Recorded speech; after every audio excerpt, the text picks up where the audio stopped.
Welcome to the Apartment Operators Podcast, where you can learn from experienced operators what it really means to be an apartment operator. No fluff, no sugarcoating, just the raw, unfiltered truth of the ups and downs of operating multifamily communities. Welcome, everybody, to the Apartments Operated Podcast. Today, we have a fantastic friend of mine and a great operator. We have Alina. Alina, how are you? I'm doing great, Joseph. Thanks so much for having me. Absolutely. It's a pleasure to have you after all this time. We start the conversation with giving our guest a few minutes to just tell the audience a little bit about themselves and the background. So why don't you take the steering wheel here for a second? Sure. I'll try to give you the abbreviated version of who am I and where I come from. Started my journey many moons ago as a tax accountant, switched to information technology, worked in IT for over 20 years, and while in IT, started investing in syndications passively. While doing that, realized the need to bring syndications up to market and share what I was doing and how I was generating income with the other community. So I started my own company, Samo Financial, about 3.5 years ago. While going through that journey, last year, as we all know, COVID happened, so my full-time job was eliminated, and I decided to go into real estate full-time. After I went into real estate full-time, I was then introduced to the new partner of mine, Mike Zlatnik, and I joined his team, TF Management. That's where I work currently as head of investor relations. We are a real estate fund management company. We invest in other people's projects. That's on a high level in a nutshell, my abbreviated version. Awesome. Well, congratulations on the move to 100% real estate. It's a little bit scary, but also a little bit exciting, right? Yeah. A lot of us made that move. And so we bring operators, right? This is the Operators Podcast. And I know you have your own personal story about operating and dealing with some of those challenges. So usually we start with, just tell us a little bit about the portfolio that you're handling, right? The stuff that is in your direct asset management. Sure. Our portfolio, as Joseph mentioned, includes passive and active opportunities. In terms of the active opportunities, it's mainly apartments. They are in a secondary to tertiary markets in general. So figure this is mostly workforce housing type of projects. Okay, great. So the question we ask all of our operators is third party or in-house management? Unfortunately, third party. That's a fantastic answer. So why third party and why unfortunately? So I've always wanted to have permanent partners, and I'm now at the point where I joined TF Management, where I have the same group of people I'll be working on moving forward. But before that, when I originally started my journey, I was working with different partners, and there was no way to scale it because I was trying to work with various people to see who would I want to work with long-term down the road. And hence, there was never an opportunity to establish that in-house property management company. But otherwise, I'm a strong believer that if you have the same reliable partners, people you are planning to work with for a very long time, and planning to grow your portfolio, having your own in-house property management company is absolutely a must. Why is that? Because everyone does business in their own way. When you are the one, as they say, when you're the one ordering the orchestra, ordering the music, paying the bills, you are telling them how that music is supposed to be played and what you want them to play. Same applies to the property management company. Depending where the property is located, and in our case, I'm talking about secondary market, you want people to, number one, to be catering to that particular market, and you want them to know the local laws. You want them to operate the way people in that market are operating and catering to the tenants in your community, and so that you're, number one, attracting the right tenants, and number two, retaining the right tenants and screening tenants in the way you want them to be screened. So these are the tenants that will stay with you for a long time. You don't want to be going through the revolving door and keep changing the tenants every single year. Believe me, we had some cases where we had the month-to-month or 6 month leases, and it's far from ideal. But when your vacancy rises and then goes above 10%, 12, and so forth, there's nothing else you can do. You need to fill it in, and even you do what you can. So you fill it in with temporary people, whether it's month-to-month or 6 months, something, so you can start generating income and pay your investors. So it sounds like your insights come from experience, right? So tell us a little bit about the struggles that you've had working with third party and how you would address it otherwise when it's your own, right? So just for my knowledge, does TF Management Group have a property management division? No, TF Management Group is a real estate fund management company. So yeah, they do purely fund of funds. So we do purely fund of funds. No, they don't have operational experience. I've done it myself through Samo Financial when I was still operating and partnering with other people to buy the properties. Got it. So help us, give us a few stories or a few examples of what led you to those insights, because we had the same insights, right? We took over management of our own properties in February of 2020, just before everything exploded with the coronavirus. And then the first few months I had in my mind, it's like, this must have been the worst time in history for me to take over management, right? But then hindsight, over a year later, I'm looking and say, this was the absolute best time for me to take over, because I don't know if we would have survived the last year and a half under COVID terms with a third-party property management. We would just absolutely not survive it. So give us a little bit of your experience and your insights. Sure. So I'll concentrate on this one property where in the last during 3 years we had 4 property management companies. Our mistake was sticking to the residential property managers, the ones that used to manage single family houses or dupes and triplexes. They just have no background on managing apartment complexes. So when you have 20, 30, 50 units, you're still much better off, even though it may be more expensive, you're much better off to switching to the commercial property management company.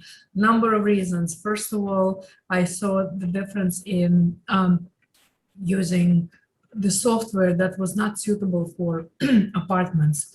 Number 2, the approach, when they were bringing people to do the renovations, again, they were concentrating on each individual unit rather than thinking in volumes.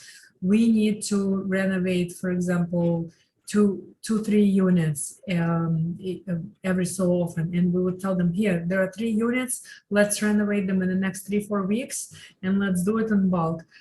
They would bring these contractors that would drag it over a period of 2-3 months. That would take forever to do it, and it was just absolutely insane to work with them.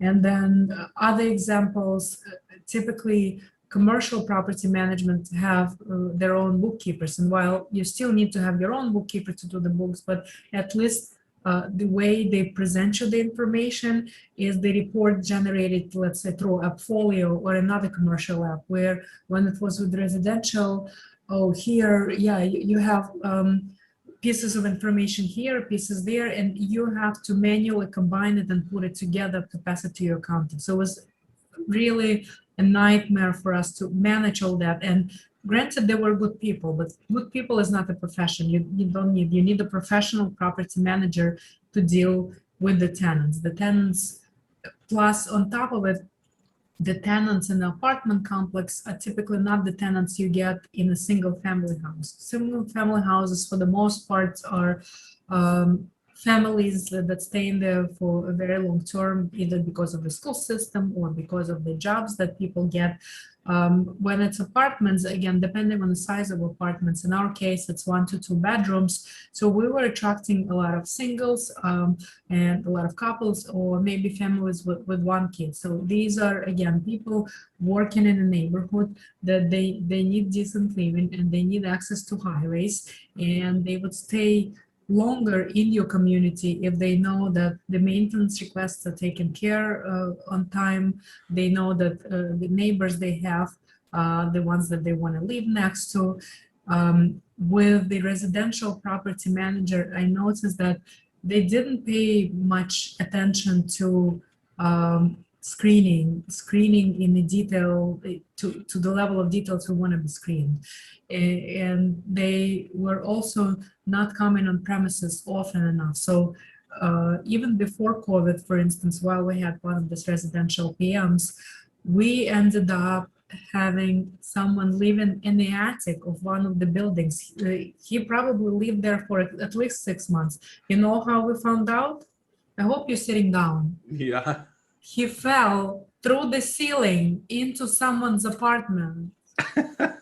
Thank God nobody was killed or touched, nothing happened. But this was, Yeah. I mean, how in the world this could have happened? I mean, how he got into that attic, why the attic was open, why nobody heard him, why none of the maintenance people ever noticed him. I have no idea, but he was living there for 6 months. So you can only imagine how much trash was lifted out from that place. And, thank God nothing happened to him. We were able to, just call the police and escort him out. But stories like this, they're incredible, and they only come when you have the property management not paying enough attention to your property. Yeah, you're absolutely right. And what I've noticed is because now that I have my own property management company, I also talk to a lot of other property management owners.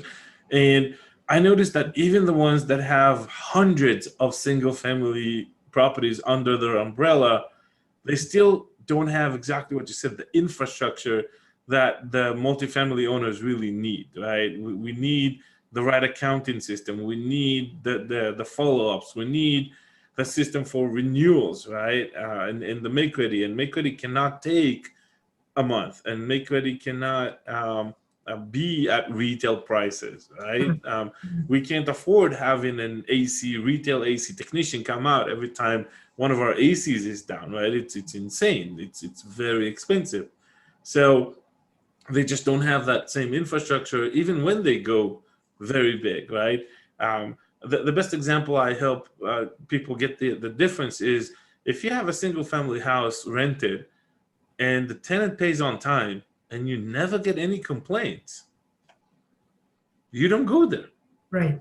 It's quiet, right? Yeah. There's no reason to go over there. It would mean that the person in that house, when they need to change a light bulb, they change a light bulb. When they need to unclog a toilet, they unclog the toilet themselves. They don't need to call you for this thing, right? Mhm. So it's called quiet for a single family manager. This is the best tenant possible, right? For us, in the multifamily world, we have to walk every unit every 3 months for pest control to check the smoke detectors, change AC filters, right? We got to check for squatters in vacant units or in attics, right? We have to check for pets that were not in the list and then showed up. We do all these things as a routine thing. Mhm. While we can't say it's like, oh, this guy paid rent on time, never go into his apartment. It doesn't work like that. Right, for sure. Yeah, and examples like that go on forever. I mean, even a simple thing as advertising vacant units. I remember when we had the residential PM, it would take weeks literally to put it out there and then have it on social media. And in some cases, I had to physically put it myself on social media where they supposedly had a person dedicated to advertising. Where when we switched to the commercial property management company, when I told them that we have these units coming up that's going to be vacant, they put the units up online the next day. I mean, and that's the kind of service I want to see. And ideally, you want to see, you have the expectations to have this kind of service in all of the areas. But again, when it's not your property management company, don't expect that the mountains are going to be turned for you. They will do what they can, but you're one of hundreds or maybe even thousands clients that they have, so they need to serve their clients. So bottom line is you always have to stay on top of their mind, and you always have to follow up. If it's your property, you follow up and you find out when they if they do things that you ask them to do. Yeah, absolutely. That's a gold nugget right there, right? It's like it's your property. Nobody would ever treat it the way you would. Nobody would follow up the way you would. Um, so just it's an opportunity for me to give a little tip from the way we do things, right? So we always have units that are either available or coming up being available, right? And unless you're 99% occupied, you can leverage that tip. So instead of putting the unit J1 or K3 or unit 34, we just use the layouts. So we'll put a unit A or A1, A2, B1, B2, C1, C2, and we'll advertise the layouts. So when they come in and they say, I want A2, okay, this is what I have available from A2. So our marketing is constant without having to change anything. Now, every once in a while, we'll have a special on a specific layout or special for a specific unit or whatever it is. Then we'll target market those, but we have a constant marketing going on just based on the layout. And the pictures are of our model units. So, so that keeps things flowing. We're also a broker, so we put them on the MLS, and that propagates to hundreds of websites, like every MLS is in this time and age. So we just continuously market the layouts instead of marketing a specific unit. Yeah, that makes sense. And we've done it when we had a lot of vacancies, when it was like 5 or 6 vacancies. And what we would do is we would put a representation of the unit type. So let's say one was 1 bedroom, one was 2 bedroom. The layout is the same, as long as the same size. We would just put the unit up there without indicating which unit it was, 1A, 1B, or so forth, and just say we have 1 bedrooms available and 2 bedrooms available. And that also allowed us to keep that advertisement for a long time until we filled in the vacancy. Yep. In general, what I noticed in our case, at least, when we had higher vacancy, we implemented the tenant referral program by giving tenants like gift cards, anywhere from $50 to like $75 to $100 gift card for bringing their friends and family. And that seemed to work well because, number one, they were bringing someone who they know and they want to live with, and plus they were making this extra bucks on the side, so that was helpful as well. So for those that are maybe challenged with a higher vacancy, giving your tenants a little something in return for recommending your property always helps as well. Yeah, and I've read multiple industry researchers that show that someone that got referred, both the person that referred them and they usually stay longer and pay on time. Because again, if you brought your cousin, you don't want to be, or your cousin brought you here, you don't want to be the one not paying and your cousin is going to look at you funky, right? For sure. So a little peer pressure there as well. So it's kind of like we like referrals. We also have an ongoing referral program all the time, and we appreciate that. The thing that, again, lesson learned in blood, we only apply the credit or give the gift card after 3 months. So when they move in, they have to be in the apartment 3 months later in order for the resident to get the gift card. So yeah. So you have implemented, and I'm sure through TF management, you guys are always looking for ways to implement value add, right? So we ask our guests to give us 2-3 methods where we're going to look at both sides of the NOI, right? Increase income and decrease expenses. 2-3 examples of each that are not the obvious one, right? So not raise rent and apply RUBS, right? We're looking for the more creative ones. For the income side of things, and on the expenses side of things, whatever you guys come up with, right? So share a few ideas, a few things that you guys have done or you've seen other operators do that you thought, ooh, that's awesome. In terms of the income, what I've seen was a great idea is adding a pet park. Even though it did not directly increase rent, but I saw it brought a different type of clientele, people that wanted to have their pets in the house, so they would be paying for the pets. And that brought, of course, extra income. Without having that pet park, people that had the pets had second thoughts where they want to bring, whether they want to reside at the property or not. But bringing the pets into the place that has a pet park helped to bring that extra income in-house. So that was helpful overall. Outside of the RUBS, what else have I seen people do? So what we did at our property, we actually had these storage compartments within each building that were filled with junk. So we emptied them out and we started renting them out for whatever people needed. It was maybe 1 or 2 storage compartments in the building. So we emptied it out and started offering to folks that needed that extra space. On the expense side, for us personally, believe it or not, the huge saving was switching to the commercial property management company. At first, we didn't realize, but then over time, we saw the difference. Residential was just so much more. And not only the upfront cost, how much they were charging, but also in other charges that we mentioned. Contractors, renovations, making the units ready, doing the regular maintenance work. The prices that the commercial property management company had already agreed upon with the companies that were doing these mass renovations or mass maintenance were so much better because they were able to negotiate due to the volume. And that was a huge saving for us in the long term, for sure. So that was really helpful.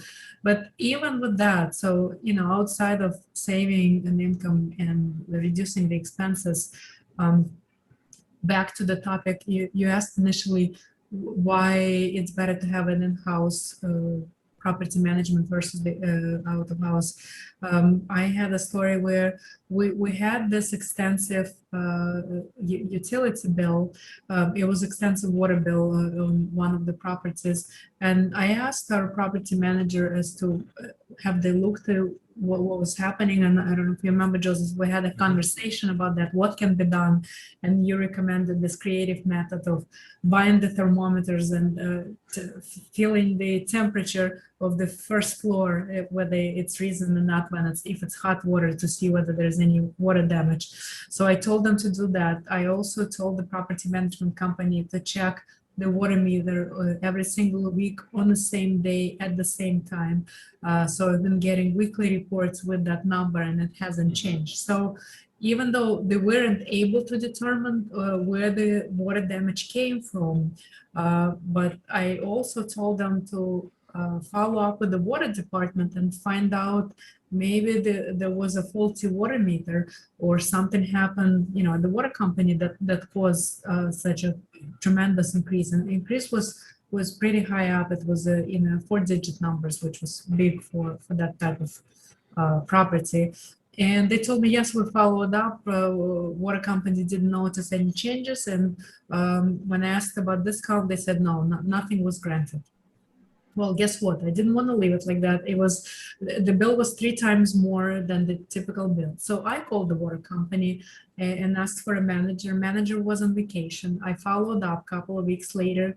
And guess what? After a conversation with the manager, our bill was reduced by at least 50%. So they gave me the credit. Why? Because I followed up and I stayed on the case. Because you cared? Because I care, yeah, because it's my money. I don't want to pay my money, my investor money for this property, but I stayed on top of it. Even though the PM told me, yes, we called, we followed up, asked for credit, nothing happened. Is there a way for me to find out if they called? I don't know. Maybe they've called and just weren't insistent enough to get that credit, or maybe they didn't call. I have no idea. But I know what I was capable of doing simply because I followed up and because I cared. Yeah, and this is one of our biggest changes when we took over management was we realized that what I basically did is I tightened up the leash, right? Nobody could spend a single dollar, not even a single dollar, without going through me in the first few months. And all of a sudden, our expense rate dropped, and I'm not kidding, 35%, which is Amazing. huge, It is right? huge. And it just shows you just about waste, a lot of waste because, well, it's not their money. And it's like, I need this part. And it's like, I can go to the shop and dig it up and figure out where that part is, or I can just go to the store and buy a new one. I have a story on that too. We needed a new washer, I think. So the PM, this was back with the residential PM. So the PM sends me the estimate, and yes, we have this threshold. I think at the time it was maybe 500. So he said we need a new washer, or I don't remember what it was. So he says the new one costs, let's say 1100. I don't remember. And I said, why are we buying new? So I called the local stores in the area, and I found the store that was selling refurbished, and they had not just one, they had three in the range between 3 and 500. I said, here is the store number. They have 3 units for less than 50% of your price, and they're refurbished, and they can deliver it to you tomorrow. He's like, oh, you know what? We've shopped at that store before. I'm like, why didn't you even think of calling them? Why it's supposed to be me? I have to call 1,000 miles away, not living in the area. I have to call these stores and find that out, where it's purely the job of the property management company. Well, and this is where the rub is, right? Their job is to manage the property, not to make you money. And that is, I think, where our industry is really messed up. And I wish I had a better mousetrap, right? Or a better way to compensate property management companies. But they're not compensated on the bottom line. See, some owners incentivize on increases in NOI and stuff like that. But as far as they're concerned, if it's a new refrigerator or a refurbished refrigerator, I don't care. Yeah. Right? It's going to be extra $400 for you. It's not going to make a big difference for me, right? Because I collect, as a manager, I collect from what the money that comes in on the top, Yeah. right? I get percentage of that. And that is really where things get really, really bad because, and I think I told that story on the podcast before, we had a few fees that were never charged to the resident, and they accumulated into about $25,000 a year.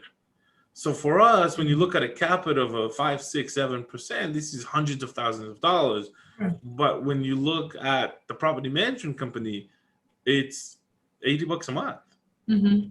It's nothing. Sure. What can they do with $80 a month? They definitely can't afford have a person go through all the ledger accounts of all the residents and all the leases to make sure that all the fees are charged correctly, because that financially makes no sense. It'll take more than 3 hours worth of work and $80. Yeah, they don't care. You're right. So that's really where it is. It's kind of like, why go the extra mile? Because they're not getting compensated for that. So that's why we felt that we had to go to self-management. I can tell you, I will not buy another property with third-party management. I just won't. Sure. Okay, so that's awesome. So I like what you said earlier about the pet park, and that is indirectly adding income to your property, because people with pet pay pet rent and pet fees and so on. And again, I read industry research all the time. Pet friendly is one of the top 3 amenities that people look for when they look for an apartment complex. And it has increased during COVID, actually. There is statistics, and I don't remember the exact numbers, that there's a significant increase in people buying pets, Adopting pets, bringing pets to their home now. So yeah, that's for sure is a huge trend. Yeah, so 2 things out of that one, right? Is when I read that article 2 years ago, I went back to our website designs, and when you look at our amenities on our community amenities, pet friendly is top 1, right? Because that's the first thing they're looking for. But on the other side is what it helps is with the stickiness of the tenant to the property, right? I like it here. I can take my dog to this little park here, but if I go over there, they don't have a park, right? So all of a sudden I have one more reason not to leave the property, one more reason that helps you increase retention, which is super critical in the multifamily. Absolutely, absolutely, yeah. And I'm glad you mentioned that this is one of the top things that listed on your website, because it is so popular now among not only millennials but even families to get a pet, and so they're always looking for whether the community is pet friendly. Yep, absolutely. So I want to be conscious of your time. If and that's another question we ask everybody. If you go back 10, 15, 20 years, right, to young Alina, right, what would you tell yourself, right? What advice would you give yourself? And I tell everybody, you cannot tell yourself that 2009 was the bottom, buy everything, okay? So other than that, what advice would you give yourself? I would say to start educating yourself about real estate and start investing as early as possible. I wish I started much younger than I did. Any real estate? I would say, yeah, because you need to figure out what's the best thing for you. And while for me now, I believe in, long-term buy and hold commercial real estate. There are people that do really well with notes. There are people that do really well with warehouses, storage, and so forth. So I think to each his own, but you need to find the niche that will work for you. I personally believe in generating passive income. So that means you're buying, you're repositioning, and holding well-performing property, whatever it is. But some people just want to be active. So again, to each his own. For me, commercial is it. But that's my choice. Awesome. Yeah, no, you're absolutely right. Everybody have their own little niche and what they're comfortable with and everything. With you, I started with single family, right? I started with rich dad, poor dad, like everybody else, but I really fast learned that I'd rather be on the commercial side of things versus the residential side of things. And then I heard you say passive, right? Operation is not passive in any way, shape, or form. So for me, it's basically a full-time role on top of the other 4 full-time hats I have, right? But I love it. I enjoy it. Just like you, I have 17 years history in IT career, and I made the move, and I, like I said at the beginning of our conversation, it's a little scary and a little exciting, but it's definitely, in my opinion, was worth the move. I agree. So awesome. I want to thank you for being on the show today. And if any of our listeners wants to reach out to you, find you, invest with TF Management or Samo Financials, how can they find you? And obviously, we'll put everything in the show notes. Sure, they can find me either on LinkedIn or on tfmanagementgroup.com or on samofinancial.com. Awesome. Okay. Well, thank you so much for coming in, Alina. We definitely want to have more female operators on the podcast. You're our second one, and we're excited to have you. And for you, the listeners, if you want to listen to more of our podcast, just go to iTunes, Stitcher, SoundCloud, Amazon, wherever you consume a podcast. We're pretty much everywhere, and we would really appreciate if you could leave us a feedback, 1 star, 5 star, whatever you feel our podcast is worth. Please leave us a feedback. Thank you so much, and we'll see you soon. Thank you for listening to our show. If you want to enjoy more episodes, please subscribe on iTunes, YouTube, Stitcher, or SoundCloud. For questions or feedback, please visit our site at www.aptopr.com.